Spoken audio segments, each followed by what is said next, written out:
Junior NTR దేవర ఎంత పెద్ద hit అయిందో తెలిసిందే. ప్రపంచవ్యాప్తంగా ఈ సినిమాకు మాత్రం భారీ వసూళ్లు వచ్చాయి. దీంతో పార్ట్ 2 పై భారీ అంచనాలు నెలకొన్నాయి. ప్రస్తుతం దేవర పార్ట్ 2 స్క్రిప్ట్ పనులు శరవేగంగా జరుగుతున్నాయి. ఇక దేవర పార్ట్ 2లో దేవర కథ ఎక్కువగా ఉంటుందట. పైగా కథలో చాలా డెప్త్ ఉంటుందని తెలుస్తోంది. మంచి అవుట్పుట్ కోసం డైరెక్టర్ కొరటాల శివ తన టీంతో వర్క్ చేస్తున్నారు. పార్ట్ 2లో చాలా మార్పులు చేస్తున్నారని తెలుస్తోంది. ఏకంగా బాలీవుడ్ హీరో రణవీర్ సింగ్ ను దింపుతున్నారట. అతని కోసం ఓ ప్రత్యేక పాత్రను డిజైన్ చేశాడట. వచ్చే ఏడాది జనవరి చివరి వారం నుంచి ఈ సినిమా షూటింగ్ ప్రారంభమవుతుందని తెలుస్తోంది.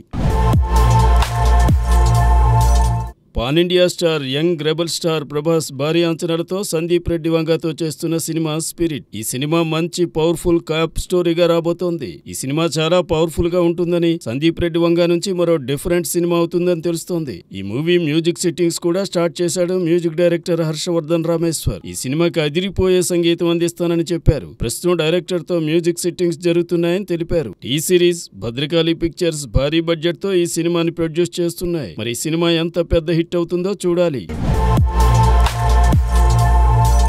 తేజ సజ్జా హీరోగా ప్రశాంత్ వర్మ డైరెక్ట్ చేసిన హనుమాన్ పాన్ ఇండియా హిట్ గా నిలిచింది. ప్రస్తుతం ఆ సినిమాకు సీక్వెల్ గా జై హనుమాన్ సినిమా చేస్తున్నాడు. అయితే ఇటీవల పాన్ ఇండియా స్టార్ ప్రభాస్ ను కలిసి కథ వినిపించాడు ప్రశాంత్ వర్మ. ప్రశాంత్ చెప్పిన కథ నచ్చడంతో వెంటనే గ్రీన్ సిగ్నల్ ఇచ్చేశాడు డార్లింగ్. త్వరలోనే అధికారికంగా ప్రకటన రానుంది. ఈలోగా మిగిలిన పనులు పూర్తి చేస్తున్నాడు ప్రశాంత్ వర్మ. ఇటీవల ప్రభాస్ లుక్ టెస్ట్ కూడా చేసేశారట. అలాగే ఈ సినిమా అనౌన్స్మెంట్ వీడియో రెడీ చేసేందుకు హనుమాన్ స్టూడియోలో 3 రోజులు షూట్ చేశారు. అందులో 2 రోజులు ప్రభాస్ పై షూట్ చేశారు. పోస్టర్స్ కి కావలసిన ఫోటో షూట్, వీడియో షూట్ కూడా చేశారు. పోస్ట్ ప్రొడక్షన్ వర్క్ పూర్తి చేసి ఉగాది కానుకగా వీడియో రిలీజ్ చేసే ఛాన్స్ ఉంది.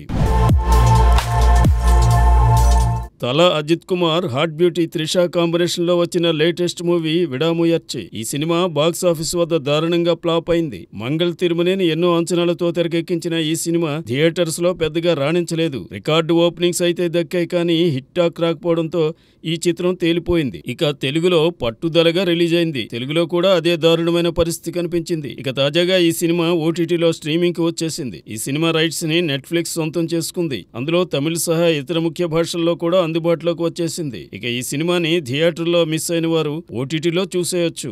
ఇక ఈ సినిమాకి అనిరుద్ సంగీతం అందించగా లైకా ప్రొడక్షన్స్ నిర్మించింది.